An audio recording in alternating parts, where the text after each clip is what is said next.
some principle of the United States and something intimately associated with the corporation. Your lives will all be about corporation. Most of them will be about corporations and sales and marketing and elements of a corporation. And that's how America organizes itself. And I think embedded in this is the central innovation of the Chinese.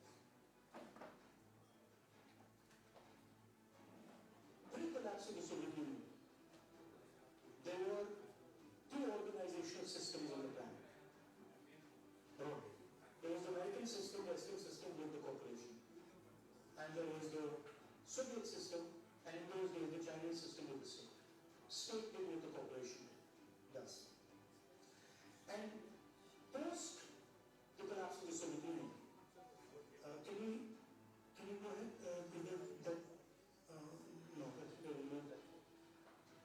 Post the collapse of the Soviet Union, the Chinese did something very good. And if you've heard the quote, you might have heard a quote by Deng Xiaoping saying that it doesn't matter the color of the cat as long as it can catch the mouse. You heard that quote? So I think what he was saying in that quote was that actually we will organize ourselves using the corporation, just like the West, right? But we will do one further thing. Inside the corporation, we will embed the Communist Party.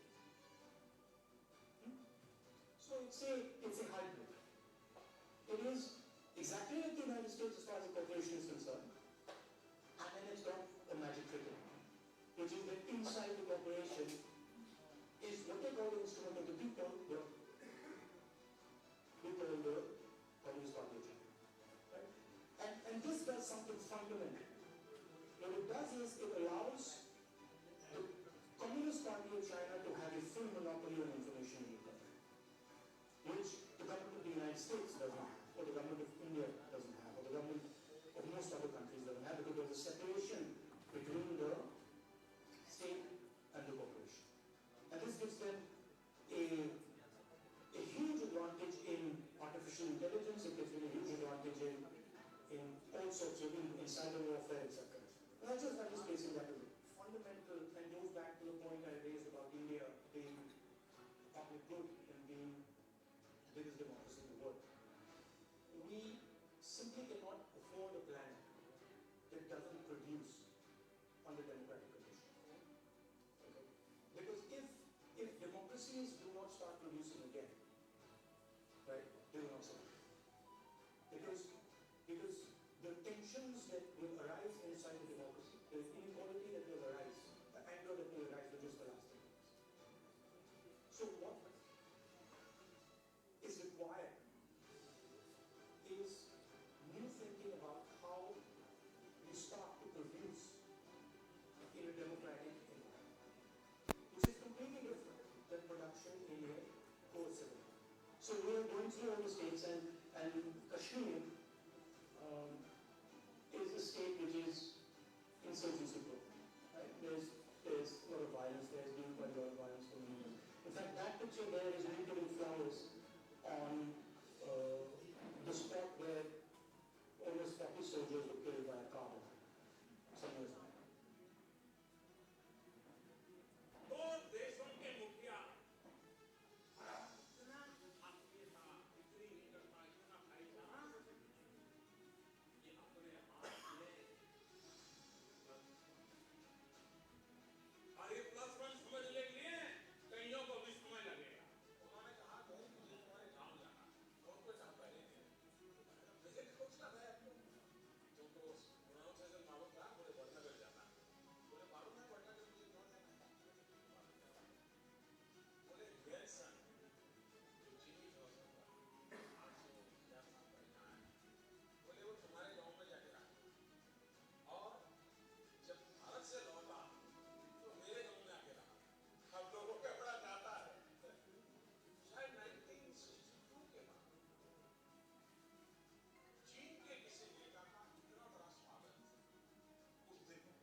State.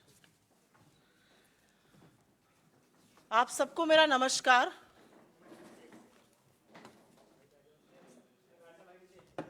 आप camera पे आ जाते हैं। आप सबको मेरा नमस्कार। और जो हम कहना चाहते थे मुझे लगता है इस वीडियो ने कह दिया है, लेकिन कुछ बातें कहनी, सुननी और बोलनी जरूरी है, क्योंकि जब आंखों के सामने षड्यंत्र होता है तो उसका पर्दाफाश भी होना चाहिए। राहुल गांधी भारत की राजनीति के प्रमुख नेताओं में से एक हैं। पहले सत्तारूढ़ दल में रहते हुए और फिर विपक्ष में रहते हुए उन्होंने आम जनता की आवाज बुलंदी से उठाने का काम किया है। 4 बार के चुने हुए इस देश के सांसद हैं, और जब 4 बार का चुना हुआ इस देश का सांसद एक विदेशी धरती पर कैम्ब्रिज यूनिवर्सिटी जैसे विश्व विख्यात शैक्षिक संस्थान में अमेरिका और चीन के बीच चलते द्वंद्व में भारत की क्या अहम भूमिका हो सकती है और भारत के लोकतंत्र की चर्चा करते हैं, तो मुझे लगता है कि वो इस देश का मान बढ़ाते हैं, इस देश का सीना चौड़ा करते हैं गर्व से, और इस देश के लोकतंत्र के, इस देश के मूल्यों के ध्वजवाहक बनते हैं। उन्होंने कैम्ब्रिज यूनिवर्सिटी में, जिसकी एक बड़ी लेगेसी है, 1206 में स्थापित हुई थी कैम्ब्रिज यूनिवर्सिटी, और वहां पर पढ़ने वाले लोगों में स्टीफन हॉकिंग और चार्ल्स डार्विन, पंडित नेहरू और राजीव जी जैसे लोग हैं। और यहां पर बताना जरूरी है कि ये राहुल जी का भी आल्मा माटर है, वो कैम्ब्रिज में पढ़े हैं।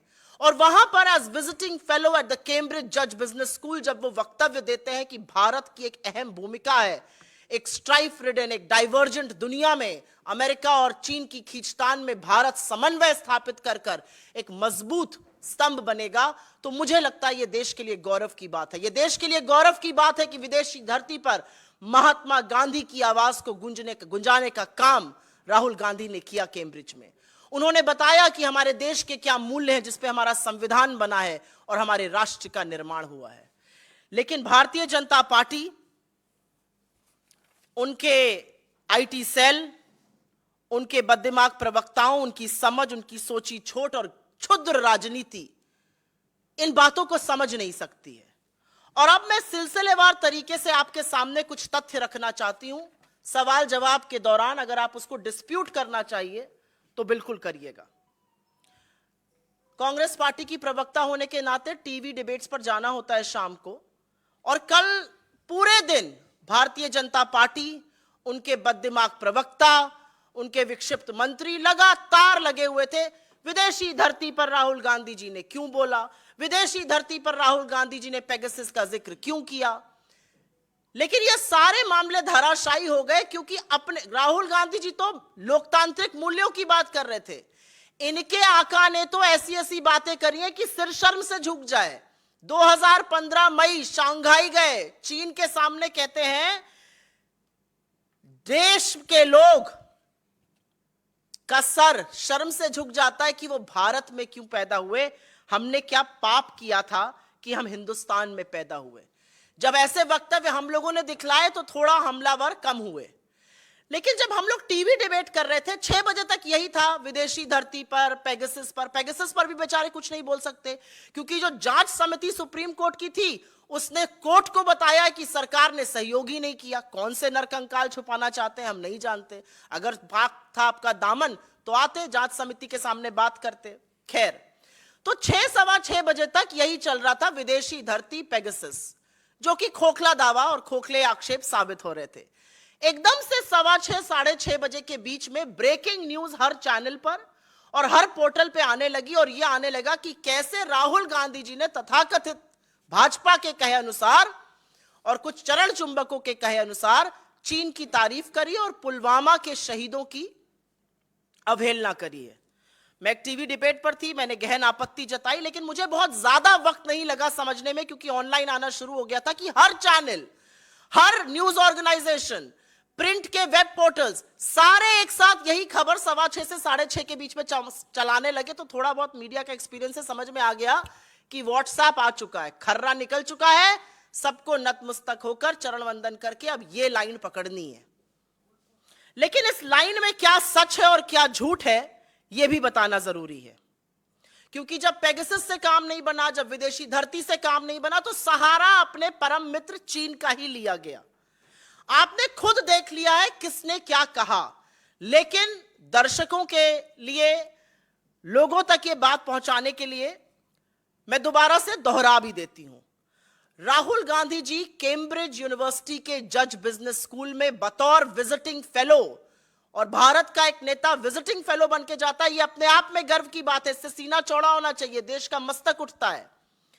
बतौर विजिटिंग फेलो कैम्ब्रिज के अपना लेक्चर था, और उस लेक्चर का टॉपिक था learning to listen in the 21st century. 21वीं सदी में लोगों की बात सुनना और को कैसे सीखा जाए, इस पर वो वक्तव्य दे रहे थे।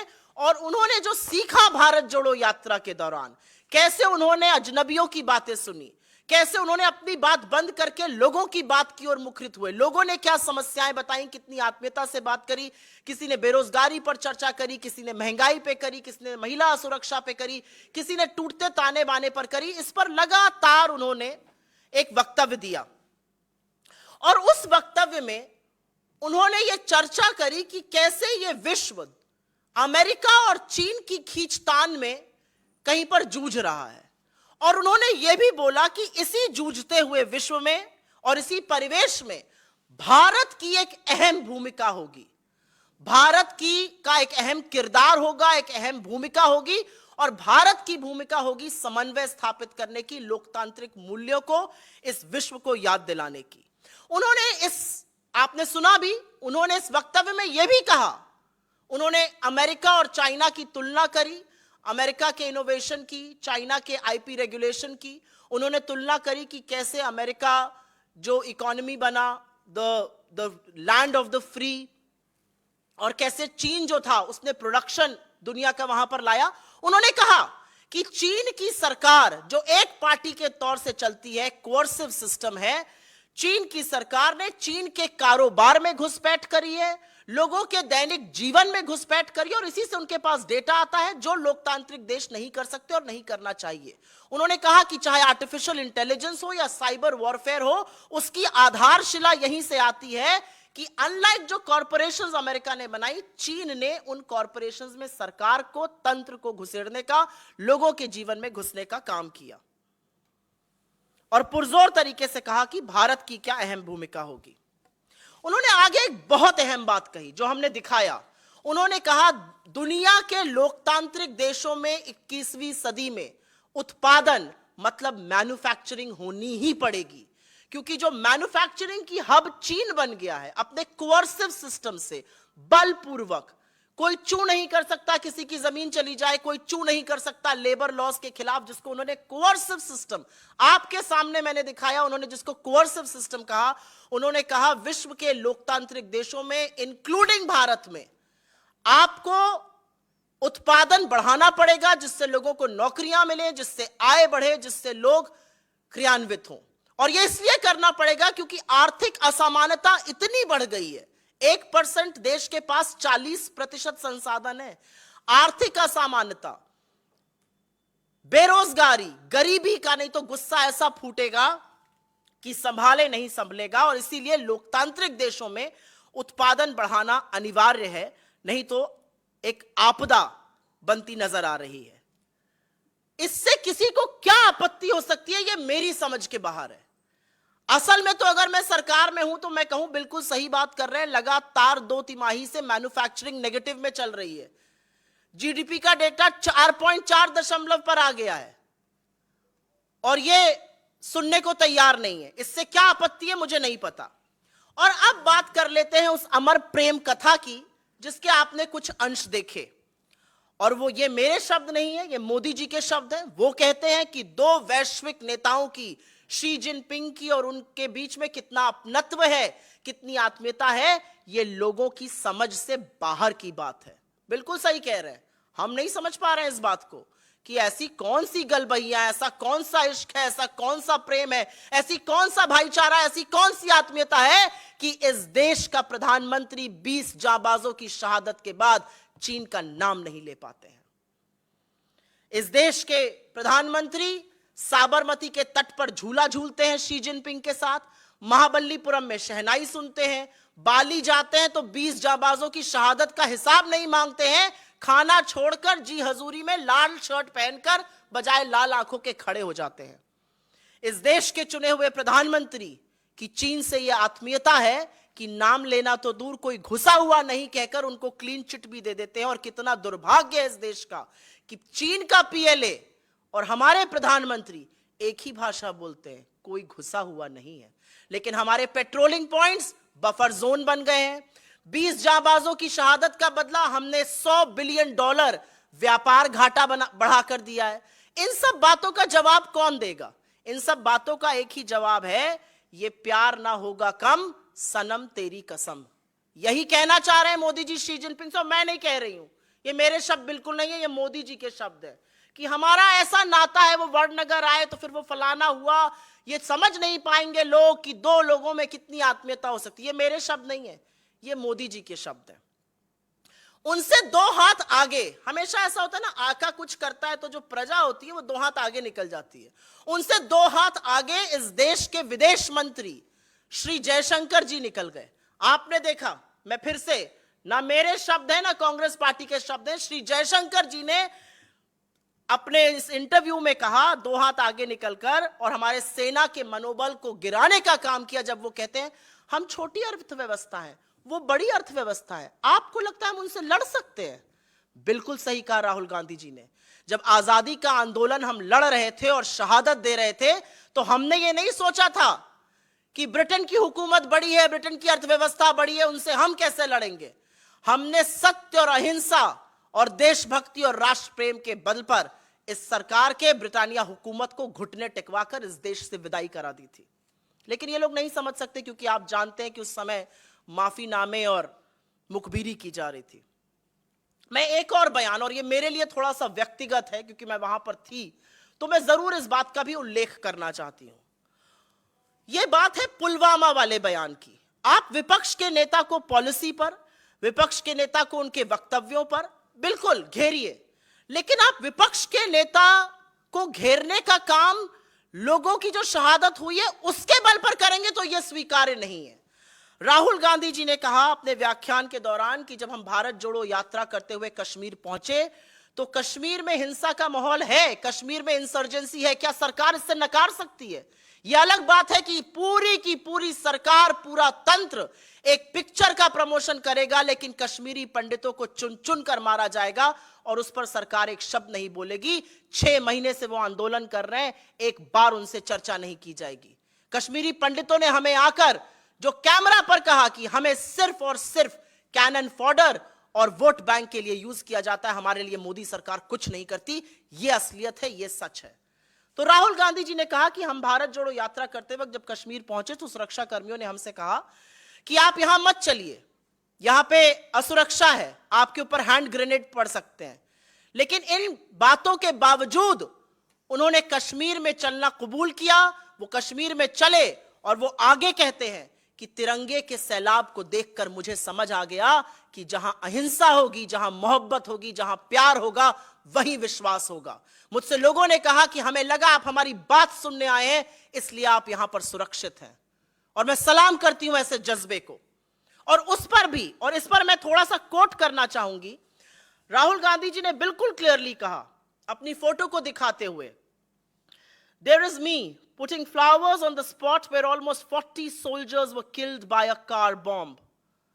आपके साथियों को, नोएडा के कमांडो वॉरियर एंकर गण को by a car bomb, in a car bomb समझ में आता है। अगर ट्रांसलेशन आप गलत कर रहे हैं तो मेरे नेता के खिलाफत आप ये नहीं कर सकते हैं। राहुल गांधी जी ने कहा 40 सैनिक जहां पर मारे गए, एक कार बॉम्ब से 300 किलो आरडीएक्स जब आया और 400 जवान वहां पे मारे गए, उस स्थल पर जाकर उन्होंने पुष्प अर्पित किए। इस बयान पर भी आप राजनीति करिएगा, इस बयान पर भी आप ओछी, गंदी, अमानवीय राजनीति करिएगा। आप भले पुलवामा ना गए, और मैं कहना नहीं चाहती थी, जब पुलवामा में सैनिकों की शहादत होती है तो अमित शाह जी इलेक्शन रैली करते रहते हैं। हमने अपने सारे कार्यक्रम स्थगित कर दिए थे। अमित शाह जी इलेक्शन रैली करते हैं और इस देश का चुना हुआ प्रधानमंत्री man versus wild Jim Corbett में बेयर ग्रिल्स के साथ शूटिंग करते रहते हैं। तमामों घंटे के बावजूद भी प्रधानमंत्री मोदी ने अपनी शूटिंग नहीं रोकी, और जब पुलवामा में सैनिकों की शहादत हुई तो प्रधानमंत्री को कोई उनकी शूटिंग से डिस्टर्ब नहीं कर पाया था। हमारे नेता ने जाके वहां पर पुष्प अर्पित किया, आप उस पर हमें बोलेंगे? इस पर तो हम आपको ऐसा मुंह तोड़ जवाब देंगे कि आपको छुपने की जगह नहीं मिलेगी। और अंत में मैं एक बात जरूर कहूंगी कि कैम्ब्रिज यूनिवर्सिटी जैसे विश्वविख्यात संस्थान में जो 1206 में स्थापित हुआ, और जैसा कि मैंने आपको बताया जहां पर leading luminaries of our times पढ़कर निकले, चाहे उसमें पंडित नेहरू हो, चाहे राजीव जी हो, चाहे चार्ल्स डार्विन हो, चाहे स्टीफन हॉकिंग हो, चाहे अमर्त्य सेन जी की एसोसिएशन रही हो, एक जबरदस्त इंस्टीट्यूट है ये। और यहां का एक एलुमनाई, उनका एल्मा माटर है, वो खुद वहां पर पढ़े हुए हैं। वहां पर जाकर जब वो भारत के ध्वजवाहक बनते हैं, जब वो भारत की अहम भूमिका की दुनिया में बात करते हैं, तो सिर्फ एक बात समझ में आती है, भारतीय जनता पार्टी के आरोप और उनका जो विद्रूप राजनीति है, वो या तो उनको समझ में नहीं आया कि वो क्या कह गए, लेकिन मैं उनको जरूर कहूंगी, नफरत के इस बाजार से निकलिए, अपने ज्ञान चक्षु खोलिए, अपने ऊपर एक एहसान करिए, वो 1 घंटे 1 मिनट का वक्तव्य सुनिए, आप भी बहुत सीखिएगा, इस देश को सिखाइएगा और अपने बच्चों को सिखाने लायक रहिएगा, क्योंकि चीन पर सवालों की बौछार है और उन सवालों से आप बच नहीं सकते, यह भी एक तथ्य है।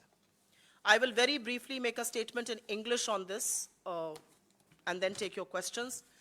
Shri Rahul Gandhi is a leading member of India's politics, as a member of India's party in power earlier, the Congress party, and as a leading member of the opposition.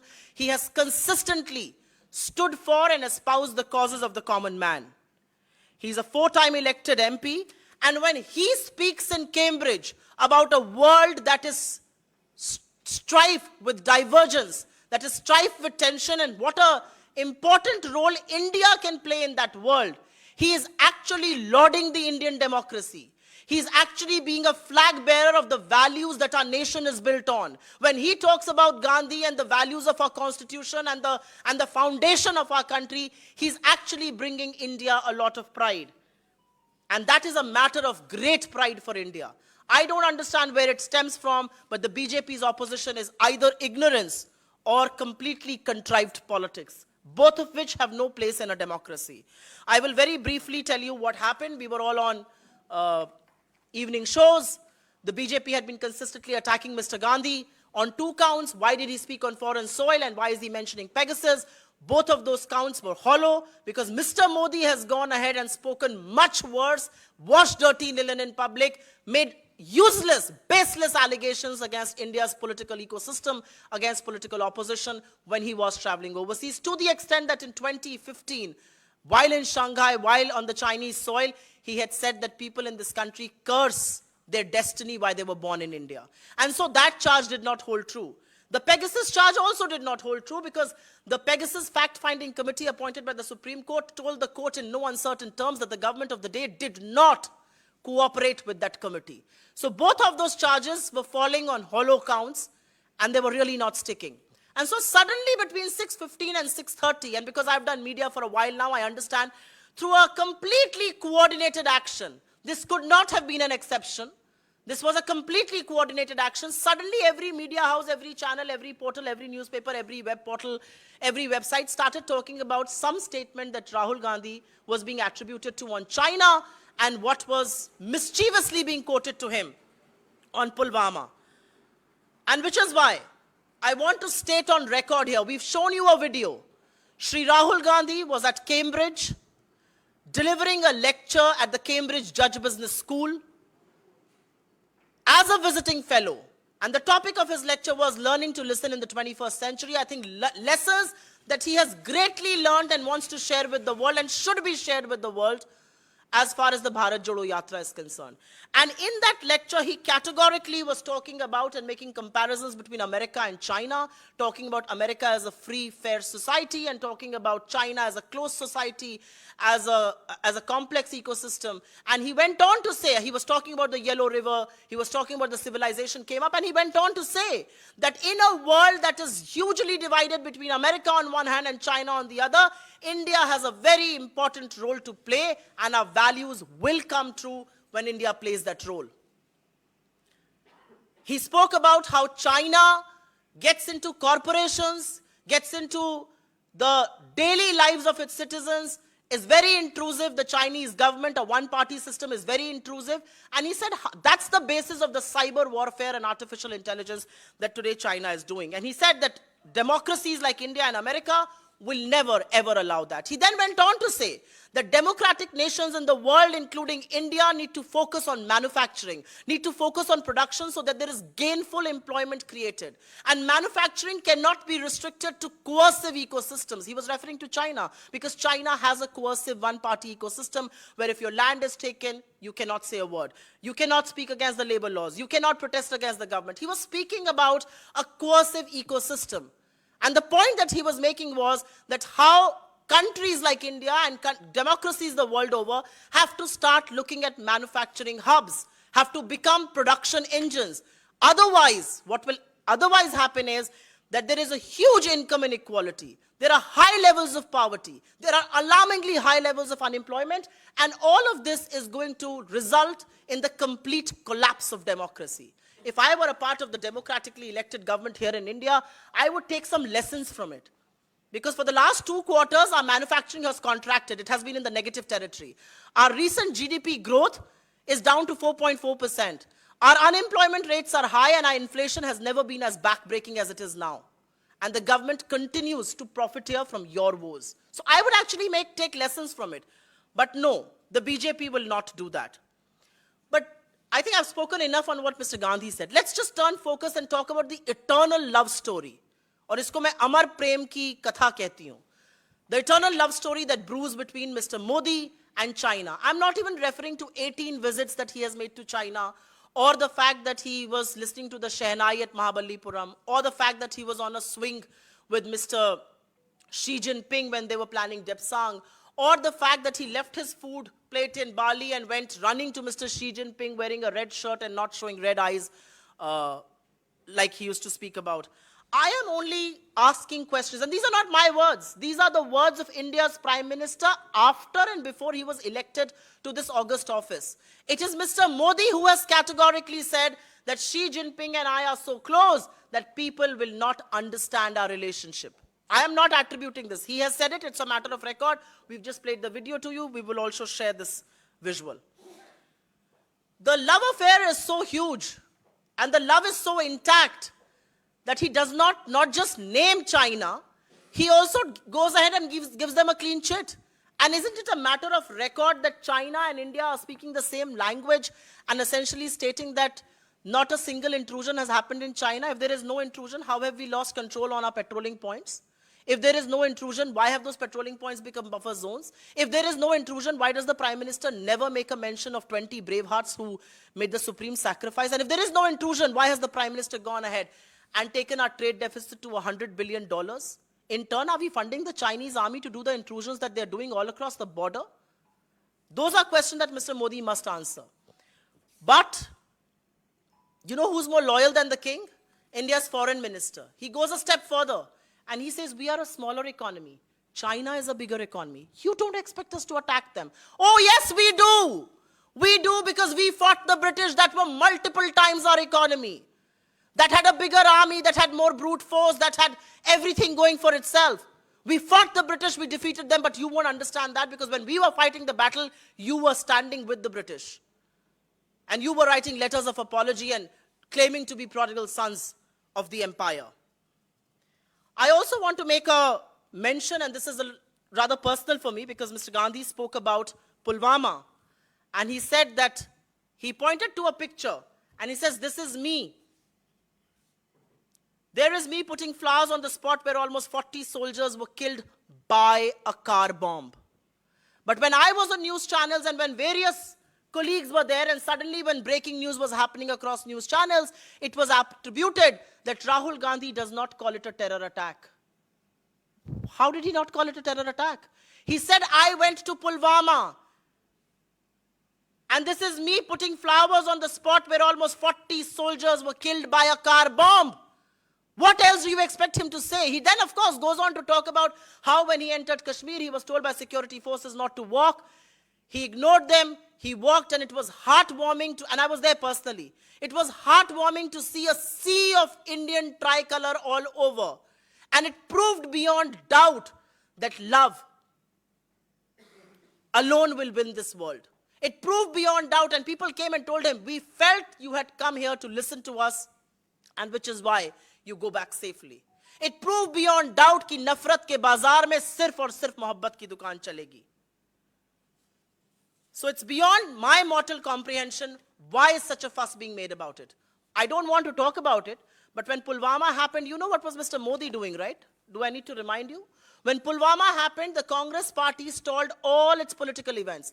Amit Shah kept doing a rally, and Mr. Modi kept shooting man versus wild at the Jim Corbett Park along with Bear Grylls. It's a matter of record. I'm not saying this. Please find out on your own. The government has never disputed this claim. There are pictures, videos of him coming in and going out. After Pulwama had happened, Mr. Modi continued.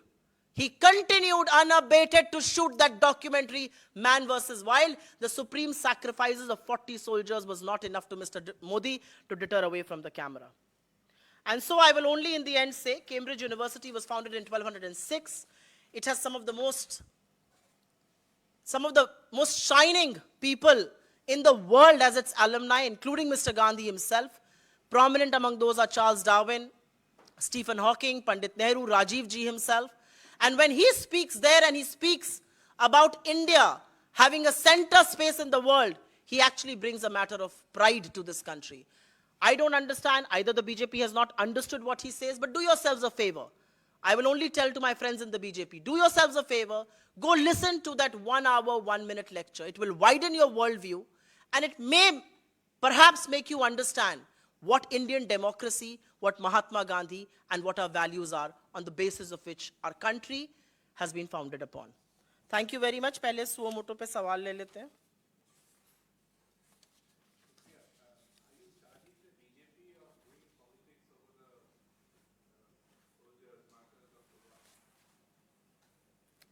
While I was walking in, I was told by my office that the BJP has done a press conference. Yesterday, while we were debating and we were on various shows, and suddenly the news cycle changed, and suddenly breaking news started appearing, I thought, let's give them the benefit of doubt. But then I saw a pattern, and then suddenly between 6:24 and 6:30, every channel cannot be on breaking news on the same topic. I've done media far too long, so I can't be bluffed. I said, let's give them a benefit of doubt. Maybe the media has collectively listened to some part of the speech that they want to play. But when the BJP does a press conference and says the same thing, it is beyond doubt that large sections of the media no longer rely on their field reporters, they don't rely on their researchers, they don't rely on the input or output desk, they're not relying on copy editors, they are relying on WhatsApp forwards that are being sent by one person in the PMO. And yes, I am charging them with playing politics on Pulwama, because when Pulwama happened and when we stalled everything and we continue to pay homage to those people, Mr. Gandhi stopped. We were all in Kashmir. It was a very rough district. Kashmir is insurgency prone. We were walking in Kashmir. He stopped there. He went. He paid tributes, floral tributes, and we walked forward. What was Mr. Modi doing? He was shooting a documentary with Mr. Grylls, Bear Grylls, Man vs. Wild, in Jim Corbett, and he didn't stop shooting the documentary. So yes, I am accusing them of playing politics, and politics of a very base kind.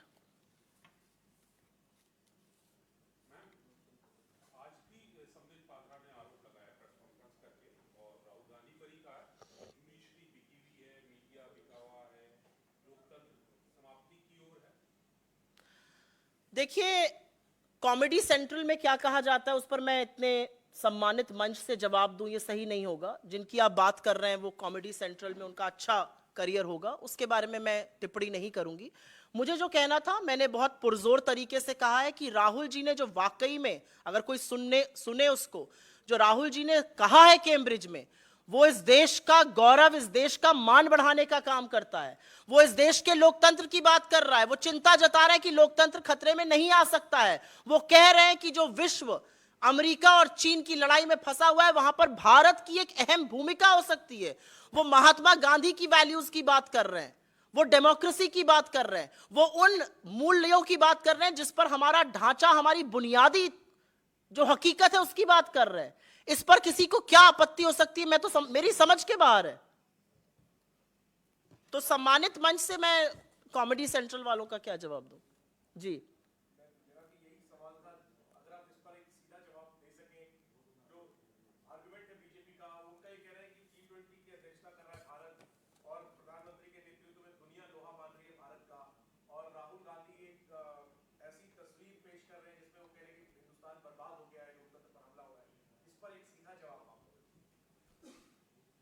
Rahul Gandhi एक ऐसी तस्वीर नहीं पेश कर रहे हैं।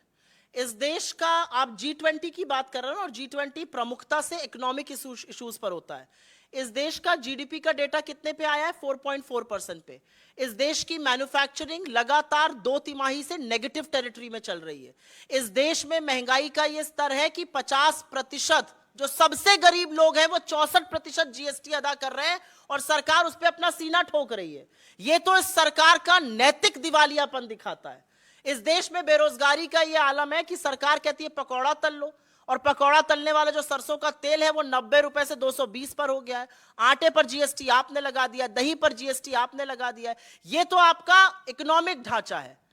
असलियत यह है कि यहां पर आए हुए, चाहे वो यूएस सेक्रेटरी ऑफ स्टेट हो, जिन्होंने 2021 में भी, और मैं इसका समर्थन नहीं करती हूं, कोई भी बाहर की ताकत हम पर बोले, मुझे इसका बिल्कुल भी समर्थन नहीं करना है। लेकिन जब लोग कहते हैं कि we are keeping an eye on the persecution of people in India and religious places, आपको बिल्कुल वो सुनना पड़ेगा। जब लोग कहते हैं कि प्रेस फ्रीडम इन इंडिया गिर रहा है, जब लोग कहते हैं कि डेमोक्रेसी इंडेक्स में हम गिर रहे हैं, ये हमारे आंकड़े नहीं है, ये हमारे इंडेक्स नहीं है। प्रेस फ्रीडम के इंडेक्स में हम गिरते हैं, डेमोक्रेसी के इंडेक्स में हम गिरते हैं, हंगर के इंडेक्स में हम गिरते हैं, पीस के इंडेक्स में हम गिरते हैं, हैप्पीनेस के इंडेक्स में हम गिर रहे हैं। कौन खुश है इस देश में आज?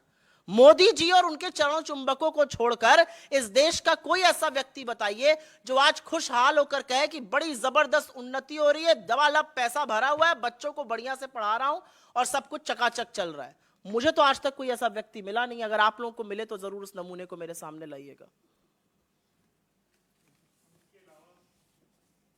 जी बताएं।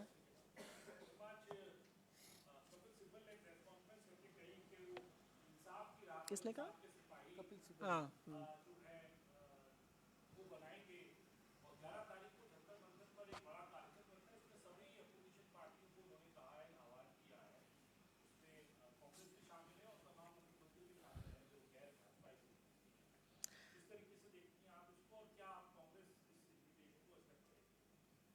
देखिए, इनवाइट एक्सेप्ट करना और ना करना अध्यक्ष का और सीनियर लीडर्स की बात है, लेकिन हमारे नेता ने इस मंच से 31 दिसंबर 2022 की अपनी प्रेस कॉन्फ्रेंस में, हमारे अध्यक्ष ने हमारे रायपुर के महाधिवेशन में, हमारे तमामों सीनियर लीडर्स ने इसका बार बार जिक्र किया, और इसमें कोई संशय नहीं है कि 2024 में इस देश का समूचा विपक्ष आपको एक साथ खड़ा हुआ नजर आएगा, और हम बड़े दिल से वो राजनीति करने के लिए तैयार हैं।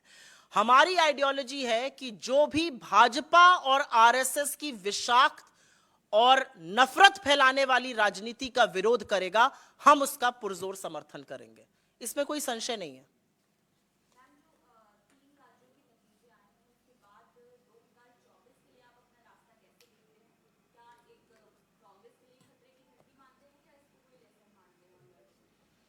देखिए, क्योंकि मैं 2 दिन से लगातार ये सुन रही हूं 3 राज्यों के नतीजे, आप आंकड़े उठाकर देख लीजिएगा। त्रिपुरा में जहां पर ठोका जा रहा है पीठ अपने स्पष्ट बहुमत की, सीटें भी गिरी हैं, वोट शेयर में भी जबरदस्त गिरावट आई है। मेघालय में पिछली बार कम सीटों पर चुनाव लड़के जीता गया था कुछ सीटें, इस बार ज्यादा सीटों लड़ी गई, जीती कम गई। मैं आपको बताती हूं असलियत क्या है इस चुनावों की, क्योंकि नॉर्थ ईस्ट के बाहर भी एक दुनिया है। 33 साल तक भाजपा का गढ़ रहा महाराष्ट्र की एक सीट कस्बा पेठ। 33 साल उस गढ़ को हमने ध्वस्त किया, और वो तब किया जब आपने समूचे विपक्ष के खिलाफ अपनी निरंकुश एजेंसियों को छोड़ा हुआ है, और आप हर तरह का काम विपक्ष की पार्टियों के खिलाफ करा रहे हैं। 51 साल के बाद हमने एक सीट वेस्ट बंगाल में जीती, और वो हमने अपने काम के दम पर जीती है। हमने जो राजनीति हम कर रहे हैं उसके बल पर जीती है। खतरे की घंटी भाजपा के लिए है। 19 घटक दल छोड़ के चले गए। महंगाई, बेरोजगारी, गरीबी, आर्थिक असमानता सर चढ़ के बोल रही है लोगों के। अगर खतरे की घंटी ना होती तो जिन बातों पर राहुल गांधी जी की या कांग्रेस की खिलाफत होती है, ये सिर्फ और सिर्फ सरकार की बौखलाहट और उनका डर दिखाता है। जब आप छोटे संस्थानों पर, जब आप रिसर्च ऑर्गेनाइजेशंस पर, जब आप 21 साल की क्लाइमेट एक्टिविस्ट पर, जब आप एक वेब पोर्टल के खिलाफ ईडी, सीबीआई भेज देते हैं, तो ये आपका 56 इंच का सीना नहीं, ये आपका दुर्बल मन 56 ग्राम का वजन दिखाता है। जी